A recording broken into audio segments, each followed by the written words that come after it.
l'European Care Strategy, en français Stratégie européenne pour les soins, ce sont des recommandations de la Commission européenne qui va produire une feuille de route à partir de laquelle le Conseil de l'Union européenne fera, lui, des recommandations pour les États membres.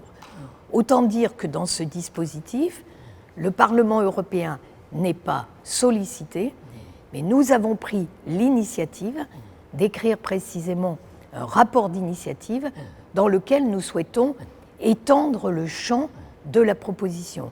En effet, cette proposition portera d'une part sur l'accueil des enfants, en particulier dans des structures d'accueil qui permettent de libérer les parents et les familles pour pouvoir contribuer au travail de soins, et puis les soins longue durée, qui sont une problématique importante. Donc tout le travail du Parlement européen va être de faire des propositions supplémentaires et complémentaires dans l'objectif d'influencer et d'aller ensuite vers des dispositifs législatifs.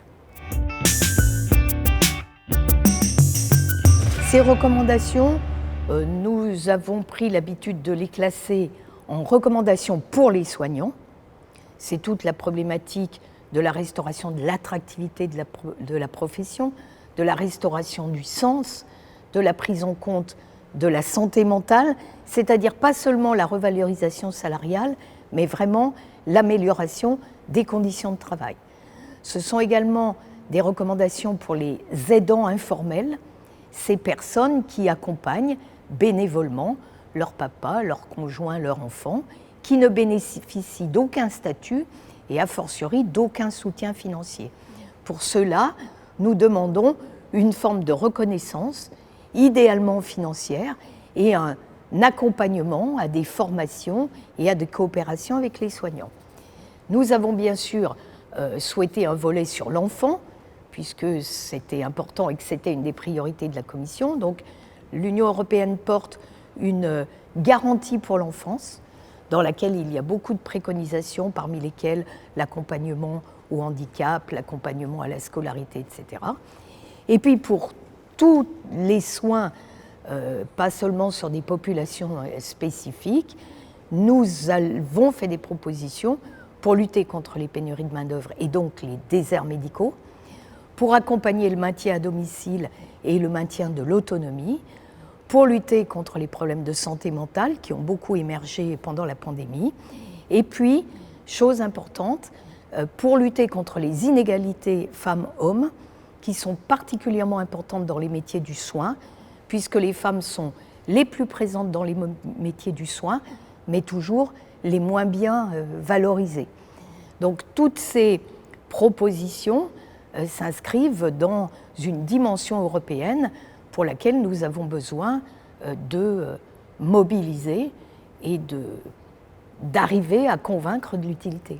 Dans ce texte sur la stratégie européenne, nous avons mis très nettement en avant la nécessité de l'accompagnement aux personnes handicapées, de l'accompagnement aux personnes en situation de grande vieillesse, de la meilleure organisation des institutions et puis aussi de la capacité qu'on devrait avoir à maintenir les personnes à leur domicile et, je vous le disais tout à l'heure, en ayant des actions de prévention qui, comme vous le savez, sont quand même le meilleur moyen d'éviter l'hospitalisation.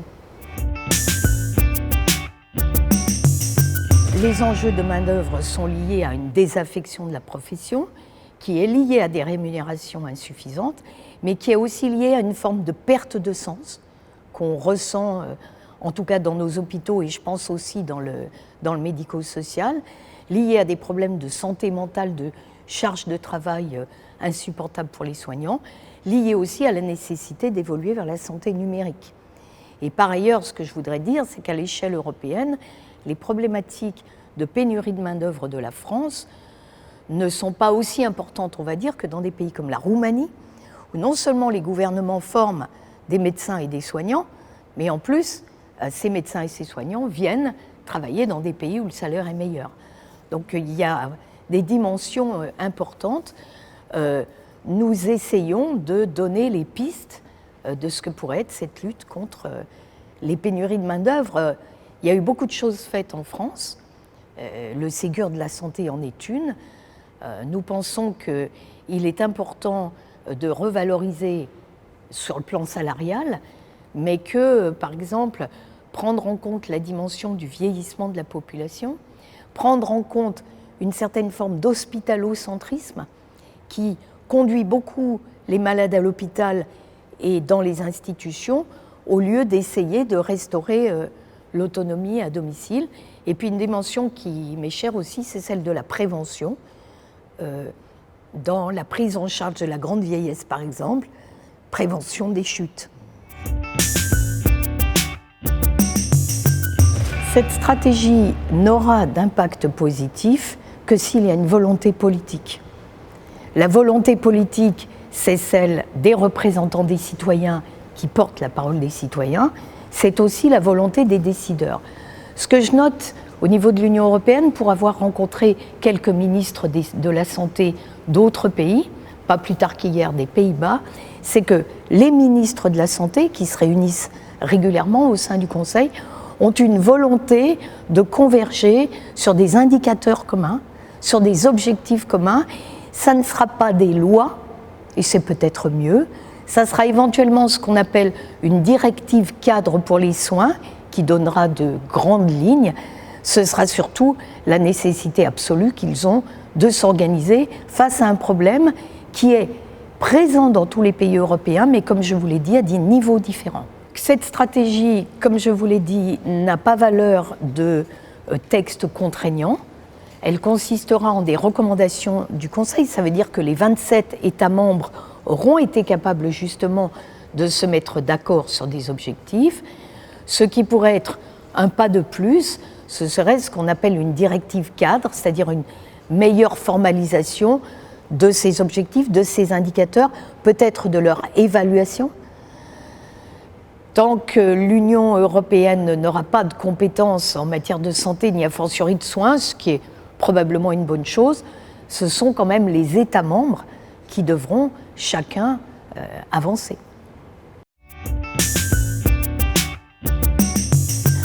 Je me suis engagée dans ce Parlement européen pour faire avancer les problématiques de santé et donc de soins.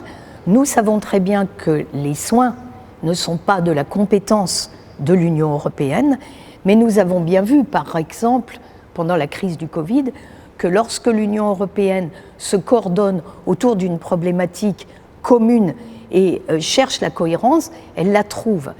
Sur cette problématique des déserts médicaux, au hasard, le dernier sondage qui a été fait auprès des Français sur leurs priorités en termes de qualité de vie, enfin leur priorité, c'est la santé.